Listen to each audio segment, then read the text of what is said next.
Number 10. Death. Death for all of them. We will litter the path to Krakoa with bodies of all those who stand against us, for there is an apocalypse coming. Those are the words of the first horseman, Death. First appearing in Powers of X number 4, Death is immortal, obviously. He was sealed away on Araco with his other fellow horsemen, which I will expand on a little later. His mother, Genesis, along with multiple other mutants, made the island of Araco their home, even putting towers up to protect them from the threat of demons, led by Annihilation. That unfortunately didn't last very long. The demons ended up destroying the towers and attacked all of the mutants. Desperate to save Araco, Death sent the Summoner to Earth. And who is the Summoner, you ask? Well, Number 9. The Summoner. The son of War himself, born hundreds of years ago on that same island of Arago, he was part of a group of mutant wizards who referred to themselves as the Summoners. So what could they do? Well, they could summon various creatures of Araco. Bam, just like that. So while all those mutants were being attacked, the Summoner was sent away to the immense dimension. He was sent to find his grandfather and also carried a portion of Araco with him. His grandfather, being Apocalypse, was needed in order to save Araco. Not bad at all. Being the grandson of Apocalypse must be nice. My grandparents were cool, but they were never like immense dimension cool. They just liked Werther's originals. His powers are pretty interesting. Like I said, he's able to summon and control every dark beast of Araco. Demon elementals, you name it. I mean, in one instance, he actually held one of Cable's bombs as it went off, and it didn't even faze the guy. Number 8. Famine. Also an OG member of the Four Horsemen, Famine is the son of Apocalypse, first in his name to serve. Similarly to the Summoner, Famine had also ended up in the immense dimension. So after his mother died to the hands of immense dark god, Annihilation, Famine and his other siblings were approached shortly after the omniversal Majestrix Saturnine, who then asked both sides of the war to participate in the challenge of the 10 swords for victory, and they agreed. Famine is also centuries old, as he is immortal as well. Number 7. XAVIER.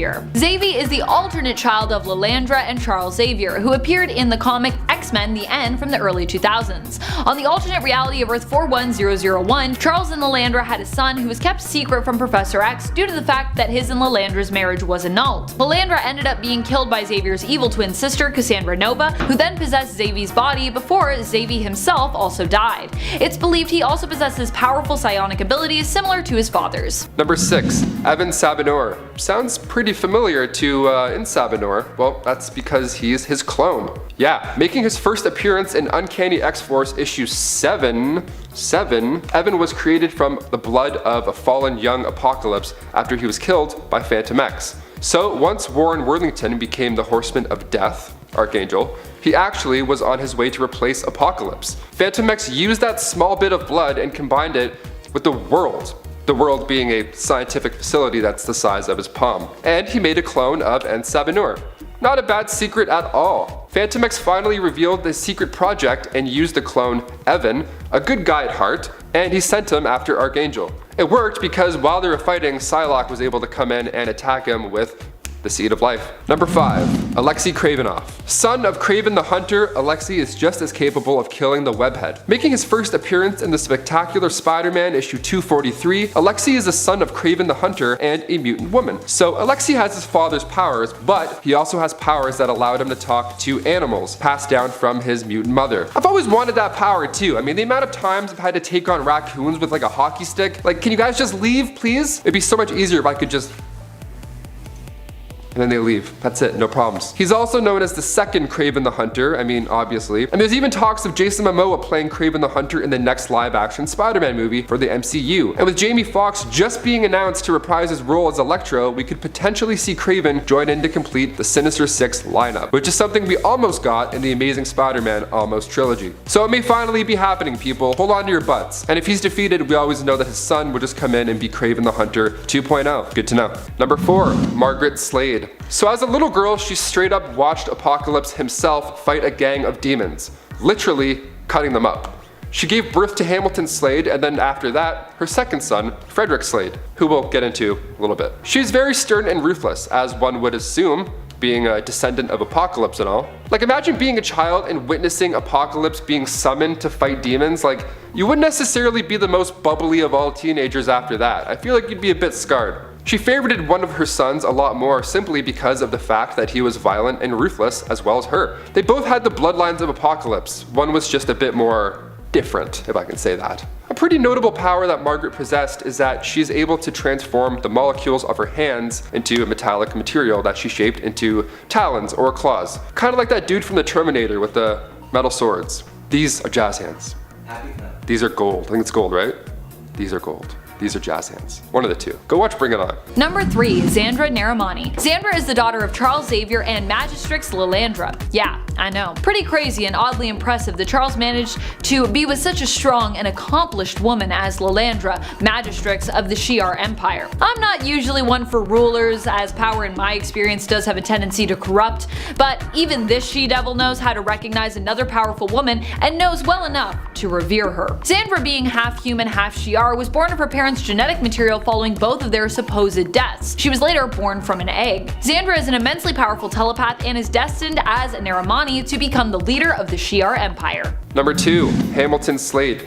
Okay, remember that older brother, Frederick, that I mentioned? Yeah, that's Hamilton Slade. He made his first appearance in X-Men Apocalypse vs. Dracula, issue 1. He's a vampire mutant, so no wonder he got all the attention while Frederick sat on the sidelines. He's also got this cool, big clan tattoo right on his chest. Dude's not playing around. We meet him in the Victorian era, born into that same wealthy family. He was born inheriting a strong dose of Apocalypse's blood, so naturally he was destined to become the leader. It's in his blood, literally. He looked at himself as he would Apocalypse. This guy's a born leader. The members of the clan had to take orders from him if they wanted to or not. He ended up dying at the hands of Dracula, which not a bad way to go out, or not go out. Yeah, he became part of the undead after that and returned as a vampire. As if this guy couldn't get any cooler. So Dracula and his new crew, now including Hamilton Slade, attacked Clan Akaba, killing his own mother in the meantime. And then little bro Frederick Slade came in and killed him. Yeah, he teleported his head away from the rest of his body. Nice touch, super gross. And lastly, number 1, Blink, the great-granddaughter of Margaret Slade, also known as Clarice Ferguson. Hello, Clarice. Was a main player in the Age of Apocalypse storyline. Making her first debut in Uncanny X-Men issue 317, she was one of the many mutants that were captured by the Phalanx. She's known to be rather tense and panicky because of her given powers. Anybody caught in the Blink wave, which is her teleportation field, would just get shredded. Now I don't mean get jacked, they would get shredded apart, their body just poof, gone. She isn't the best at controlling her powers too.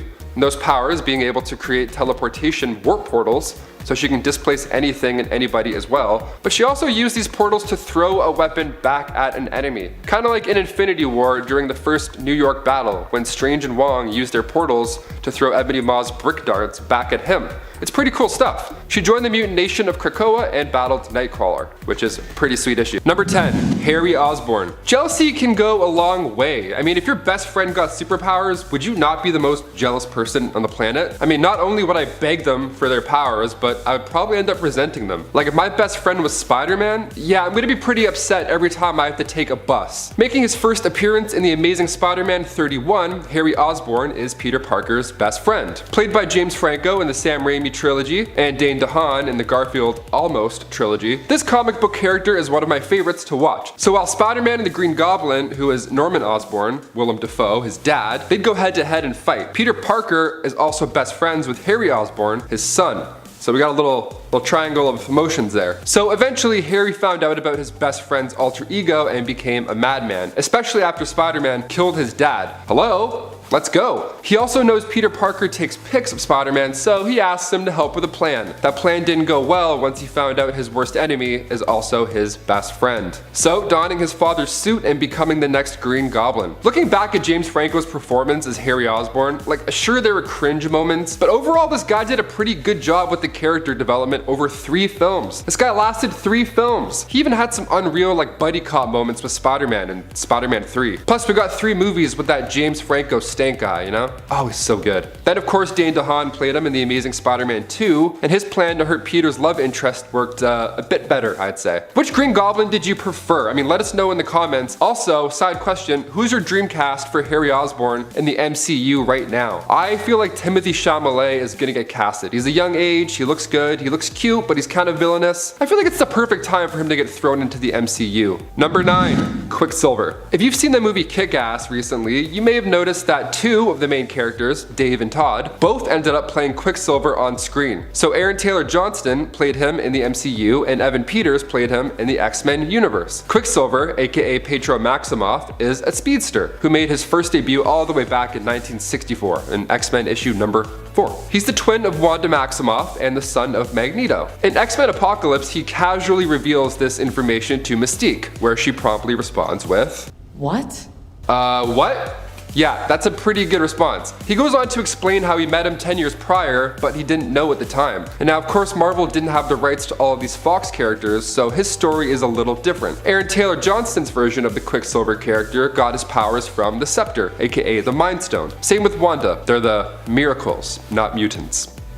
Different M. See, I thought that Evan Peters' version was honestly wasted. I mean, the fact that he explains how badly he feels for being the fastest person ever, yet he's always late to these big, crucial life moments. These character arcs were really going somewhere, and by the time we got to Dark Phoenix, and it just, it just didn't matter. I think they wasted a lot of potential. Even Quicksilver's scenes were the staples in those movies. Like, as soon as you saw that Bumblebee start to slow down in X-Men Apocalypse, you already knew what was about to happen, and it was epic. It's probably the only scene that I will see. I see it on YouTube every now and then, and I'm like, you know what? I gotta watch this. It's too good. I'm hoping to see him come back in Disney Plus's WandaVision. Fingers crossed, guys. Let's do it. Number 8, Talia al Ghul. As you would have guessed just by her name, Talia al Ghul is the daughter of Ra's al Ghul. She made her first appearance in Detective Comics issue 411 and also played a main role in Christopher Nolan's Batman trilogy in Dark Knight Rises, played by Marion Cotillard. This chick's pretty bad. I mean, Talia is the daughter of Melisandre and Ra's al Ghul, and after witnessing her mother being murdered by Quicken, she began to follow her villainous father's footsteps, learning more and more about the family business. Now, eventually becoming Ra's al Ghul's primary heir. At the end of Dark Knight Rises, we see a nice Nolan little character twist, where Miranda reveals her true identity. Now, in the comics, it's quite fun as well. See, Batman rescues her from Dr. Dark, in her first issue, actually, and Dr. Dark had actually once been a member of her father's League of Assassins. Interesting.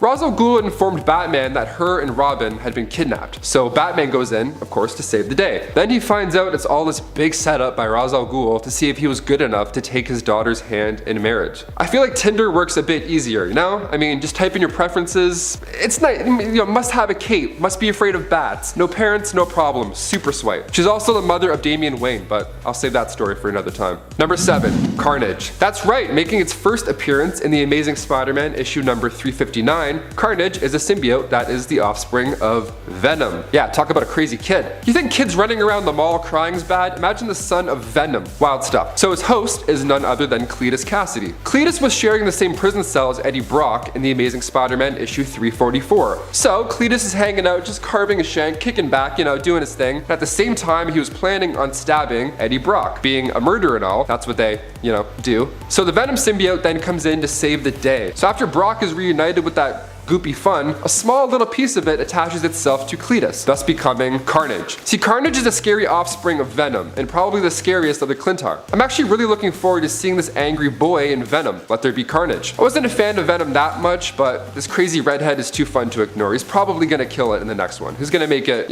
Spider-Man 1? Cool. Spider-Man 2, oh my god, way better. And also, we better get an R rating or I'm gonna kick somebody in the shins. The crazy offspring of Venom is being portrayed by Woody Harrelson, thank god, because he's amazing. And if you haven't seen the new Planet of the Apes trilogy, he's the human antagonist of the third one, and it's so good. He does a bang up job. I've always felt like Michael C. Hall would do a good job too, ever since Dexter, I'm telling you. Number 7, Jack Starsmore. Making his debut in X-Men Apocalypse vs. Dracula issue 1, Jack Starsmore was actually born into a lesser house of the clan Akaba. See, part of the Starsmore bloodline, he wasn't treated with too much respect. The person that gave him the hardest time was Hamilton Slade, his cousin, who I'll talk about in 1 minute. He had a pretty unique mutation that made him stand out from the rest. That being, he can breathe fire. Yeah, he's a pyrokinetic who straight up shoots fire out of his mouth. Guy must kill it at parties. Oh, and he can also absorb fire too with his mouth. So if anything lights on fire in your kitchen, maybe you're cooking something and there's a little plume of dust, Jack Starsmore can just suck it up. He was a child when he was deemed a servant to the council and realized he was a small fish in a very big and very overpowered sea. He had to make up for this lost strength, so he would always go above and beyond his duties to make sure everybody around him is happy and safe. We love him.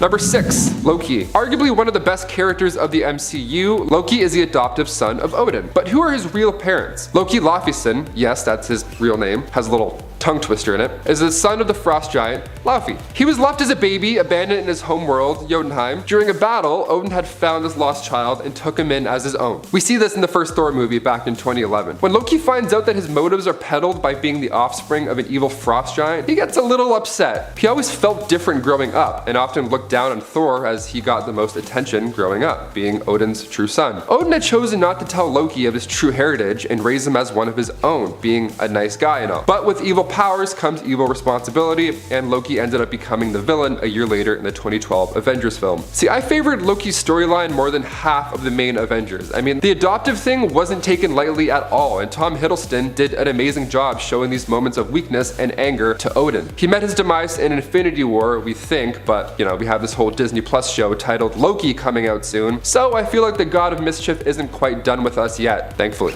Number 5. David Xavier. David Xavier is an alternate version of Proteus who belonged to the Ultimate Universe of Earth 1610. This version of Proteus was not the son of Joseph and Moira McTaggart, but instead was the son of Charles Xavier and Moira in this reality.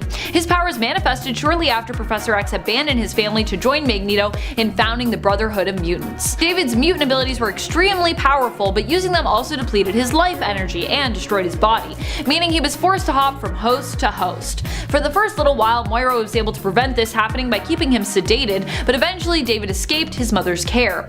David possessed Wolverine while attempting to get back at his father for abandoning him and for what he felt was a lack of affection, thinking this was an ideal body for his spirit due to Wolverine's healing factor. In the end, David found himself forced out of this body and jumped to Betsy Braddock's body, tormenting his father before Colossus eventually killed him and Betsy's physical form. Number 4. Thane. Remember that guy from Infinity War? His name was Thanos. It's kind of a big deal, had a gauntlet, loved snapping his fingers, maybe he watched a lot of West Side Story, I don't know. Yeah, he has a son named Thane. He's the outcome when you mix Thanos with an Inhuman. He made his first appearance in the New Avengers Volume 3, Issue 10, also referred to as Living Death. Thane is quite the descendant. His powers are so strong that he needed Ebony Maw, aka Squidward, to make him a containment suit. Without the suit, his powers were very unstable. I mean, this guy goes to work. He once trapped Thanos and Proxima Midnight in an amber construct by using just his right hand. My right hand is really weak, especially today. I have morning hands still, you know, where you just can't open anything. It's just a weak day. Yeah, morning hands. You're welcome for that. So after seeing that, Ebony Maw's like, hey man, let's just chill. I can discipline you. You'll be a good guy. Don't listen to your dad. He's kind of a dick.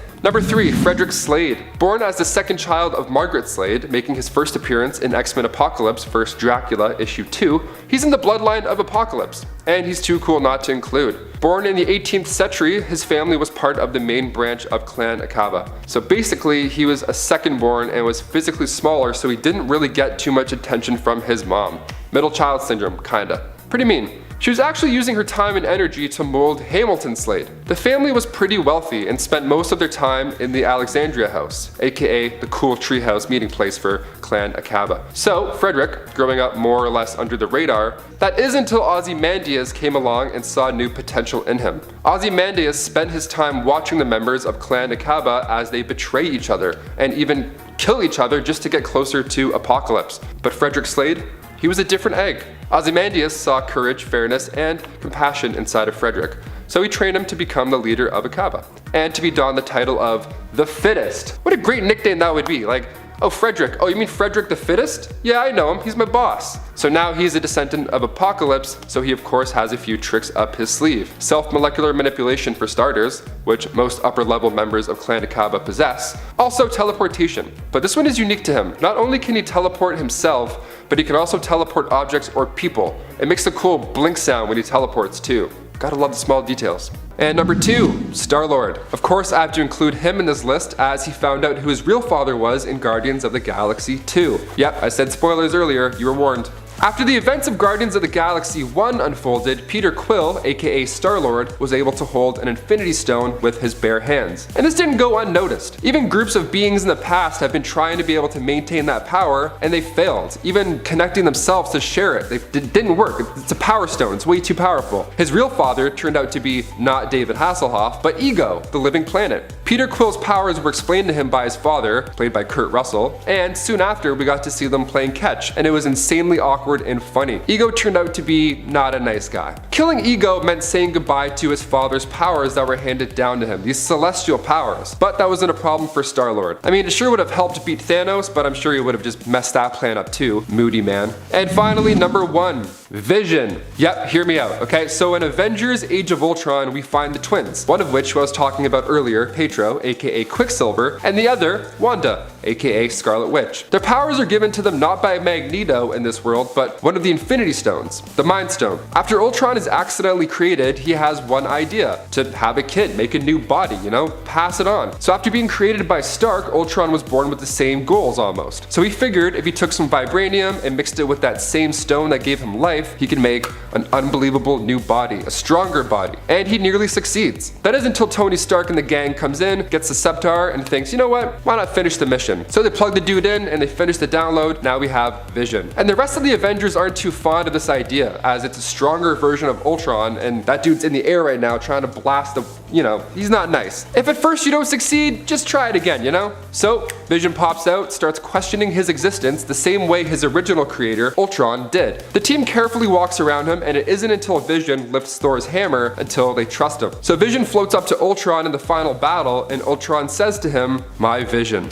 That's his baby, and now he has a cape and he sounds like Paul Bettany. What's going on? Are you guys looking forward to seeing Vision somehow make a return in WandaVision on Disney+? Let us know down below how you think he's coming back, because we have a couple ideas cooking over here. Number 10. CHARLENE Xavier. CHARLENE is only mentioned in passing, but she seems to be the descendant of Xavier from an alternate future explored in the comic Wolverine and the X-Men in issue 29. Her name CHARLENE is believed to be meant to pay tribute to potentially her father, Charles, CHARLENE being the feminine version of the masculine name Charles. She is one of the many mutants named who seems to be a child of some other famous mutants in X-Men, including Carmen Drake, Rose Logan, and Summer Gray. CHARLENE was one of the candidates for Homecoming Queen in this issue.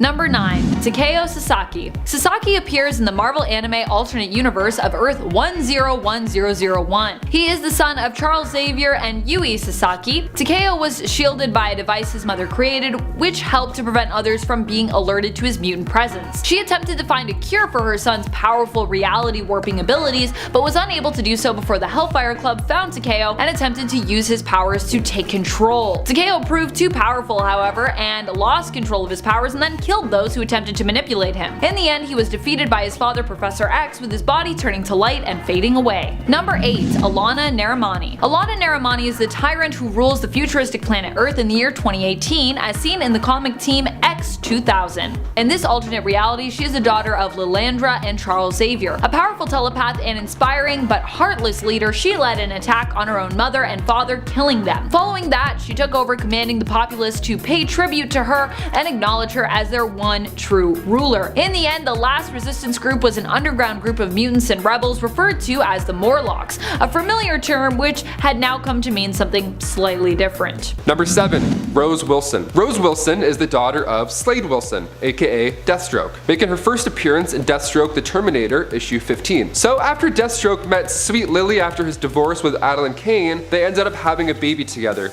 How lovely. Nothing more romantic than trekking to Thailand on a search and rescue mission, you know? Applebee's? Nah, it's not good enough. Not romantic enough, Applebee's, get out of here. So Slade's half-brother, Wade Wilson, it's a whole thing, I know.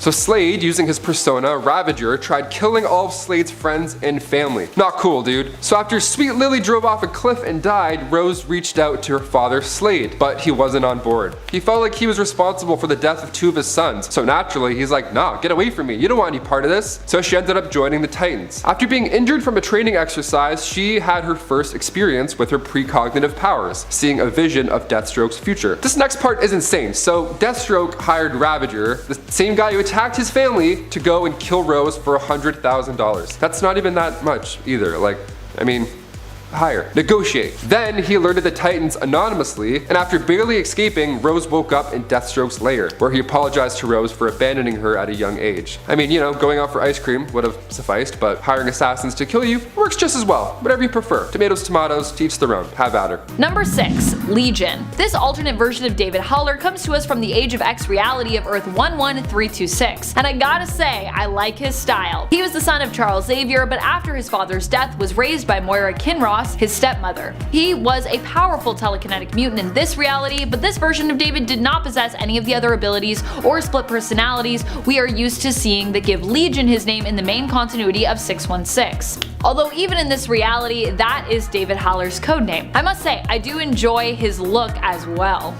I like that mohawk, I like those pants, looks like a fighter to me. Number 5. William Rolfson. Making his first appearance in Uncanny X-Force number 13, William Rolfson, better known as Genocide, is the son of Apocalypse and Autumn Rolfson. She was afraid that Apocalypse would see their affair-born son and look at him as a threat. So Autumn decided to hide and raise William by herself. Not a bad plan.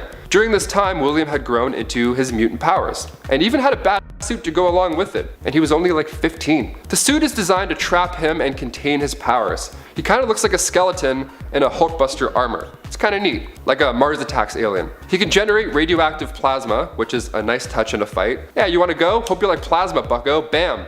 It's also as hot as the sun's core, so it's real good. In the Dark Angel saga, when William and his mom are hiding, Archangel found them. At this time, he was Apocalypse's replacement, so he recruited William. Eventually, William's mom caught on what was going on and gave them hell. Archangel reacted by killing her. What a Number 4. Charles Xavier II. The Charles Xavier II most of us know is actually from the alternate Earth of 13729. Charles is the son of Mystique and Professor X here, although there also exists a version of him in the Earth 616 continuity. Or there was anyway, until that baby version of him was erased when Matthew Malloy was removed from existence, altering the entire timeline. In the reality where Charles Xavier II still lives, he rebelled against the current X-Men team, who he believed had become a disgrace to his father's memory. This prompted him to team up with his half-brother Reyes, the son of Mystique and Wolverine, to create a new brotherhood. Charles II then used his powerful telepathic abilities to control the minds of various mutants, forcing them to join their brotherhood. Number 3. Cynthia Schmidt. First appearing in Captain America issue 290, she is the daughter of Red Skull. That's right, the villain in Captain America, the First Avenger. So Red Skull realized he needs a male heir and went out, found himself a washerwoman, and went about it. After the mother had died during childbirth, Red Skull, better known as Johann Schmidt, almost killed the child because it had been a girl and not a boy. What a monster! So Susan Scarbo was like, hey, that's just a bit wild, maybe let's not do that, I'll raise her, what do you say? And he agreed. So the Red Skull passed on his wisdom through Susan. He came back as she was a child and put her in a machine that sped up her aging process, making her an adult and giving her her superpowers, thus becoming Mother Superior, the leader of the Sisters of Sin. My favorite part of all this, one time Captain America was put in this machine and became super old. And then when he used the machine to revert back to regular age, he took the sisters with him so that they also de-aged. And I honestly think we're gonna see some sort of version of this in the MCU now with Scott Lang's Van. I mean, sure, they failed at making a time machine, but they also accidentally created this aging machine or de-aging machine. So like, can we throw Cap back in there and just get him to sign some more movie contracts? Cause I feel like we're not done with Chris Evans yet. Number 2. Cyclops. While Scott might not be Charles's biological son, Charles was like a father to him. Being without my own father as Red Sonja, I know what that loss must have felt like for Scott, and it makes me smile to think Scott at least did not have to wander through the world young and alone. Eventually. Because he was alone for a while. Except for Mr. Sinister. I don't think you want to be alone with Mr. Sinister though. Though of course later on Scott and his brother Alex and even their youngest brother Gabriel would reconnect with their biological father Corsair, growing up Charles was very much like an adoptive father to Scott. Scott's power first manifested when he was a teenager living at the State Home for Foundlings Orphanage. His powers were how Professor Charles Xavier found him and ended up being able to save him from the villain known as Jack O'Diamonds. Young Scott would then end up going to live at the X Mansion and become the first student at Xavier's School for Gifted Youngsters, as well as becoming the first member of the X-Men team. Number 1. Legion. When you think of Charles Xavier's son, one of the first people that likely comes to your mind is David Haller. He's not a great fighter and he suffers from a lot of mental distress due to him having tons of split personalities, which really doesn't speak kindly as to what kind of father Charles was to him. Legion is known for his many personalities, each of which possesses their own unique mutant power. His personalities often take hold of him and control him. At one point his father attempted to help Legion by erasing these other personalities, but that didn't end great as David's mind rebelled against this treatment. Although it did initially seem to be helping, Legion is often known for being a villain because he is so tormented and lashes out as a result. Legion is the son of Charles Xavier and Gabrielle Haller, a Holocaust survivor who was under Charles's care, and during that time the two fell in love.